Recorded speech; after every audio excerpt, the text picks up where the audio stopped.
अगर आप दानी हैं और अगर आपके अंदर तनिक भी दया है तो ये वीडियो पूरा देखना, आपका कर्म बदल जाएगा। एक हाथ से दिया गया दान हजारों हाथों से लौटता है। जाने दान का महत्व। धर्म के 4 चरण सत्य, दया, तप और दान प्रसिद्ध हैं, जिनमें से कली में एक दान रूपी चरण ही प्रधान है। जिस किसी प्रकार से भी दिए जाने पर दान कल्याण ही करता है। जो हम देते हैं वो ही हम पाते हैं। दान के विषय में ये बात हम सभी जानते हैं। दान अर्थात देने का भाव, अर्पण करने की निष्काम भावना। हिंदू धर्म दान 4 प्रकार के बताए गए हैं। अन्नदान, औषध दान, ज्ञान दान एवं अभयदान एवं आधुनिक परिप्रेक्ष्य में अंगदान का भी विशेष महत्व है। इनके विषय में विस्तार से आगे बताया जा रहा है। दान एक ऐसा कार्य जिसके द्वारा हम न केवल धर्म का पालन करते हैं बल्कि समाज एवं प्राणी मात्र के प्रति अपने कर्तव्यों का पालन भी करते हैं। दान उन्नति का बीज है। जैसे भूमि में फसल लगाने के लिए बीज बोने पड़ता है, उसी प्रकार सभी प्रकार की उन्नति अथवा ताप के शमन के लिए भी दान रूपी बीज बोने की आवश्यकता पड़ती है।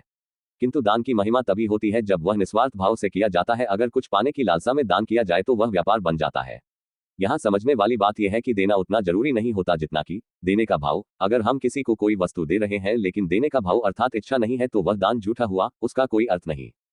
इसी प्रकार जब हम देते हैं और उसके पीछे ये भावना होती है जैसे पुण्य मिलेगा या फिर परमात्मा इसके प्रत्युत्तर में कुछ देगा, तो हमारी नजर लेने पर है, देने पर नहीं, तो क्या ये एक सौदा नहीं हुआ। दान का अर्थ होता है देने में आनंद, एक उदारता का भाव, मात्र के प्रति एक प्रेम एवं दया का भाव है। किंतु जब इस भाव के पीछे कुछ पाने का स्वार्थ छिपा हो तो क्या वह दान रह जाता है।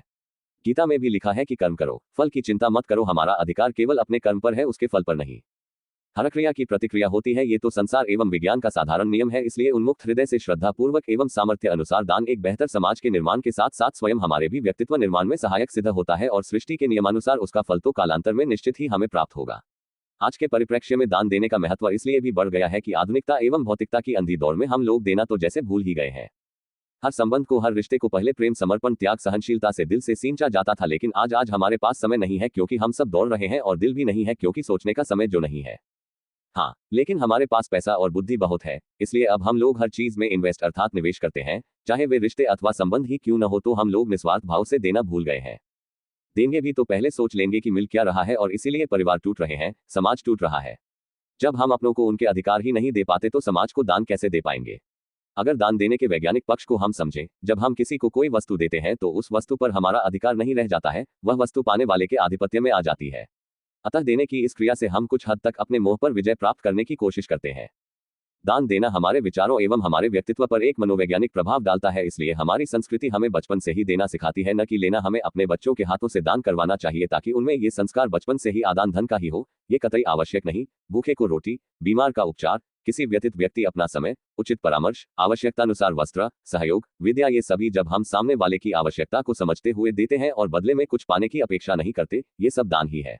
रामचरितमानस में गोस्वामी तुलसीदास जी कहते हैं कि परहित के समान कोई धर्म नहीं है और दूसरों को कष्ट देने के समान कोई पाप नहीं है। दानों में विद्या का दान सर्वश्रेष्ठ दान होता है, क्योंकि उसे न तो कोई चुरा सकता है और न ही वह समाप्त होती है, बल्कि कालांतर में विद्या बढ़ती ही है। और एक व्यक्ति को शिक्षित करने से हम उसे भविष्य में दान देने लायक एक ऐसा नागरिक बना देते हैं जो समाज को सहारा प्रदान करे, न कि समाज पर निर्भर रहे। इसी प्रकार आज के परिप्रेक्ष्य में रक्त एवं अंगदान समाज की जरूरत है। जो दान किसी जीव के प्राणों की रक्षा करे, उससे उत्तम और क्या हो सकता है। हमारे शास्त्रों में ऋषि दधीचि का वर्णन है, जिन्होंने अपनी हड्डियां तक दान में दे दी थी। कर्ण का वर्णन है, जिसने अपने अंतिम समय में भी अपना स्वर्ण दंत याचक को दान दे दिया था। देना तो हमें प्रकृति रोज सिखाती है। सूर्य अपनी रोशनी, फूल अपनी खुशबू, पेड़ अपने फल, नदियां अपना जल, धरती अपना सीना छलनी करके भी दोनों हाथों से हम पर अपनी फसल लुटाती है। इसके बावजूद न तो सूर्य की रोशनी कम हुई, न फूलों की खुशबू, न पेड़ों के फल कम हुए, न नदियों का जल। अतः दान एक हाथ से देने पर अनेकों हाथों से लौटकर हमारे ही पास वापस आता। बस शर्त यह है कि निस्वार्थ भाव से श्रद्धापूर्वक समाज की भलाई के लिए किया जाए। बाबा तुलसी ने भी रामचरितमानस में लिखा है, सो धन धन्य प्रथम गति, जौ की धन्य पुण्य रत्मति सोई पाकी। धन्य घरी सोई जब सत्संगा, धन्य जन द्विज भगति अभंगा। भावार्थ, वह धन धन्य है जिसकी पहली गति होती है, जो दान देने में व्यय होता है। वही बुद्धि धन्य और परिपक्व है जो पुण्य में लगी। वही घड़ी धन्य है जब सत्संग हो, और वही जन धन्य है जिसमें ब्राह्मण की अखंड भक्ति हो। धन की 3 गतियां होती हैं, दान, भोग और नाश। दान उत्तम है, भोग मध्यम है और नाश नीच गति है। जो पुरुष न देता है न भोगता है, उसके धन की तीसरी गति होती है। ज्योतिष एवं दान का महत्व। हिंदू धर्म में दान का महत्व, कर्तव्यों का विशद विवेचन धर्मसूत्रों तथा स्मृति ग्रंथों में मिलता है। वेद, पुराण, गीता और स्मृतियों में उल्लेखित 4 पुरुषार्थ, धर्म, अर्थ, काम और मोक्ष को ध्यान में रखते हुए प्रत्येक सनातनी, हिंदू या आर्य को कर्तव्यों के प्रति जागृत रहना चाहिए, ऐसा ज्ञानीजनों का कहना है। कर्तव्यों के पालन करने से चित्त और घर में शांति मिलती है। चित्त और घर में शांति मिलने से मोक्ष व समृद्धि के द्वार खुलते हैं।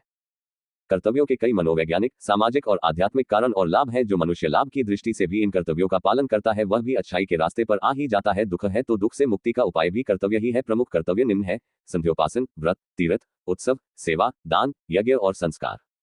यहाँ हम जानते हैं दान के महत्व को। वेदों में 3 प्रकार के दाता कहे गए हैं। 1. उक्तम।